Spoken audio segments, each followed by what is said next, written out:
আম্মা চা হয়েছে, চা দাও তো তাড়াতাড়ি, আমি আবার বাস মিস করব। এই কথা বলে উর্মি গপাগপ করে রুটি দিয়ে হালুয়া খেতে লাগলো। হালুয়া খাওয়া শেষ, রুটিও শেষ। মা চা এনে রাখলো উর্মির সামনে। উর্মি বলল, মা চাটা চমৎকার হয়েছে। আরে চায়ে তো তুই চুমুক দিসনি, কী করে বুঝলি চমৎকার হয়েছে? এবার উর্মি চায়ে চুমুক দিল, বলল, দেখেই বোঝা যাচ্ছিল চাটা চমৎকার হয়েছে। তোর ক্লাস কয়টায় আরম্ভ হবে? উর্মি বলল, 9টার দিকে। তাহলে তো অনেক সময় আছে। উর্মি বলল, কিন্তু বাস যে মিস করে ফেলবো, সেটাই তো সমস্যা। উর্মি বলল, আমি যাচ্ছি মা, ভালো থেকো। এই বলে রওনা করলো উর্মি ভার্সিটির উদ্দেশ্যে। এখন আর তেমন কোনো কাজ নেই রোকেয়া খাতুনের। ছেলেমেয়েরা যার যার কাজে ব্যস্ত হয়ে গেছে। ছেলেরা চলে গেছে অফিসে, মেয়ে উর্মিও চলে গেছে ভার্সিটিতে। এখন পুরো বাসাটাই একেবারে খালি। ছেলের বউরা চলে গেছে বাচ্চাদের সাথেই। একেবারে টিফিন খাইয়ে স্কুল ছুটির পরে বাচ্চাদেরকে নিয়ে বাসায় আসবে। রোকেয়া খাতুন মনে মনে বলে, আমি খুব সুখী মানুষ, আল্লাহ আমাকে সব দিয়েছে। সেই কবে ছোটোবেলায় রীতিমতো বিয়ে হয়েছিল রোকেয়া খাতুনের। তারপর ছেলে মেয়ে হয়ে গেল রীতিমতো 5 জন। রোকেয়া খাতুন মনে মনে হাসেন। এই যুগে এই ব্যাপারটা একটু হাস্যকরই লাগে। এখনকার ছেলেমেয়েরা তো বিয়ের পর 2টো বাচ্চাই নেয়, এর বেশি নিতে চায় না। রোকেয়া খাতুন মনে মনে বলে, আসলে বেশি সন্তানই ভালো। মানুষ কেন যে বোঝে না, জনবল একটা বিরাট শক্তি। কিছুক্ষণ পরে ছুটা বয় এলো, তার কাজ বুঝিয়ে দিতে লাগলেন রোকেয়া খাতুন। উর্মি পরপর 2টো ক্লাস করলো। ক্লাস করে বেশ ক্লান্ত লাগছে। বাসা থেকে নাস্তা পানি খেয়ে এসেছে, কিন্তু ক্লাস করার পর যেন খিদেটা মাথাচাড়া দিয়ে উঠেছে। খেতে ইচ্ছে করছে গরম গরম সিঙ্গারা। উর্মি ক্লাস থেকে বের হলো।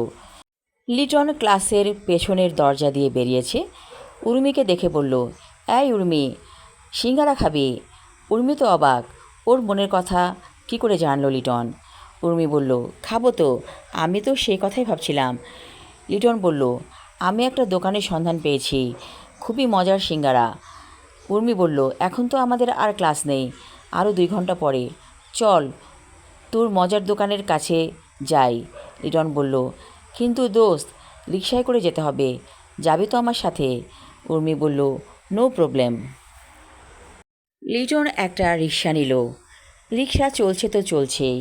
উর্মি বলল, কী রে, আমরা তো ক্যাম্পাসের অনেক দূর বাইরে চলে এসেছি, কি করে হবে?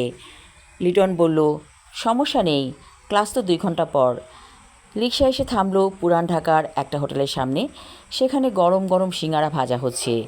উর্মি বলল, এই দোকানের কথা বলেছিস? লিটন বলল, নেমে আয়। ওরা হোটেলে যেয়ে একটা কোনায় বসে পড়ল। বেশ নিরিবিলি হোটেলটা। লিটন সিঙ্গারার অর্ডার দিল, সঙ্গে মালাই চাও। সিঙ্গারা কামড় দিয়ে উর্মি বলল, আরে বা, বাদাম দিয়েছে ভরপুর, আবার কলিজাও আছে। লিটন বলল, আমি সেদিন খেয়েছিলাম এখানে, তারপর মনে হয়েছে তোর কথা, তুই তো সিঙ্গারা খুব লাইক করিস, যার কারণে আমি ভেবেছিলাম তোকে নিয়ে আসবো এখানে। উর্মি খেয়াল করে দেখেছে লিটন ওকে একটু অন্যরকম চোখে দেখে। সেই অন্যরকম চোখের চাহনি কি উর্মি বুঝতে পেরেছে? মনে হয় লিটন ওকে ভালোবাসে। উর্মি সরাসরি বলল, আচ্ছা লিটন, তুই কি আমাকে খুব পছন্দ করিস? লিটন বলল, শুধু পছন্দ না দোস্ত, তোকে আমি বিয়ে করতে চাই। উর্মির কাছে খুব ভালো লাগলো সরাসরি বিয়ের প্রস্তাব। তবে লিটন ছেলেটা ভালো। ও বলেছে পাশ করার পর ওর চাকরি একেবারে রেডি হয়ে আছে, কারণ মামুর জোর আছে। উর্মি বলল, আমার কোনো আপত্তি নেই এতে। লিটন খুব খুশি হয়ে বলল, দোস্ত, তোকে কি উপহার দিব? উর্মি বলল, প্রেমিকাকে কেউ দোস্ত বলে না, আজ থেকে আমি তোর মনের মানুষ, অন্যরকমভাবে ডাকতে হবে, আর তুই তুকারি করলেও চলবে না। লিটন হেসে বলল, আচ্ছা, তোমাকে আমি কি গিফট করব? উর্মি বলল, গিফট পরে দিবি। আরে তুই তো আমাকে তুই বলে ফেললি। উর্মি বলল, এতদিনের অভ্যাস সহজে কি বদলানো যায়? লিটন বলল, আস্তে আস্তে সব ঠিক হয়ে যাবে। আমি আমার লেখা ছোট গল্প শূন্যতা পর্ব 1 পড়লাম। পরবর্তী অংশ থাকবে আগামী পর্বে। ধন্যবাদ।